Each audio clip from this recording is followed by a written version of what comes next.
हरियाणा की राजनीति में मंगलवार को बड़ा फेरबदल हुआ। मनोहर लाल खट्टर ने इस्तीफा दिया और उनकी जगह नायब सिंह सैनी को सीएम बना दिया गया।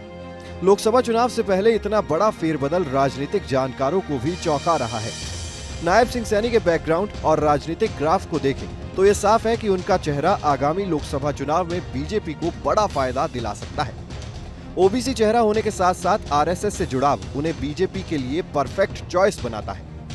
नायब सैनी बड़े ओबीसी नेता हैं। हरियाणा में जातिगत जनगणना तो नहीं हुई, लेकिन पिछले साल परिवार पहचान पत्र स्कीम के तहत सामान्य, एससी, बीसी और बैकवर्ड क्लास के परिवारों के कुछ आंकड़े सामने आए हैं। उन आंकड़ों के आधार पर अनुमान है कि हरियाणा में पिछड़े वर्ग और एससी मिलाकर 51% हैं।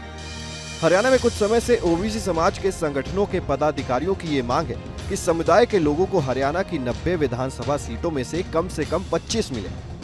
रोहतक में हुई एक रैली में भी कहा गया कि हरियाणा में ओबीसी समुदाय के काफी वोट बैंक होने के बावजूद समाज के लोगों को उस लिहाज से टिकट नहीं दी जाती और अब की बार लोकसभा की 10 में से 3 और विधानसभा की 90 में से कम 25 सीट ओबीसी समुदाय के लोगों को दी जाए ताकि उनको उनका हक मिल सके। ऐसे में ओबीसी वर्ग की नाराजगी शांत करने और उनका वोट बैंक अपने पक्ष में करने के लिए नायब सिंह सैनी सुटेबल चेहरा है। नायब सिंह सैनी के बारे में बता दें कि वो अंबाला लोकसभा के गांव नारायणगढ़ के रहने वाले हैं। 25 जनवरी 1970 में जन्मे नायब सिंह ने स्कूलिंग बेशक हरियाणा से ही की, लेकिन आगे की पढ़ाई बिहार के मुजफ्फरपुर और यूपी के मेरठ से की। इस तरह बिहार और उत्तर प्रदेश से भी उनका जुड़ाव है। नायब शुरुआती दौर में ही आरएसएस से जुड़ गए थे और तभी से मनोहर लाल खट्टर से प्रभावित थे। उन्हें शुरू में बीजेपी युवा मोर्चा का कामकाज देखने की जिम्मेदारी मिली।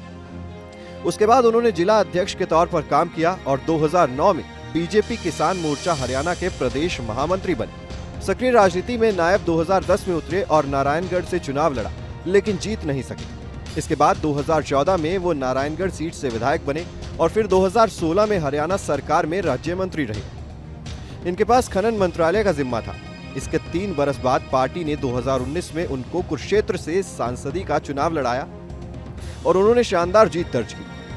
नायब सिंह सैनी मनोहर लाल खट्टर के नजदीकी भी हैं। ऐसे में संगठन के भीतर गुटबाजी की आशंका भी बेहद कम है। यहाँ ये बात भी जरूरी है कि मनोहर लाल खट्टर 9 साल से हरियाणा के सीएम थे।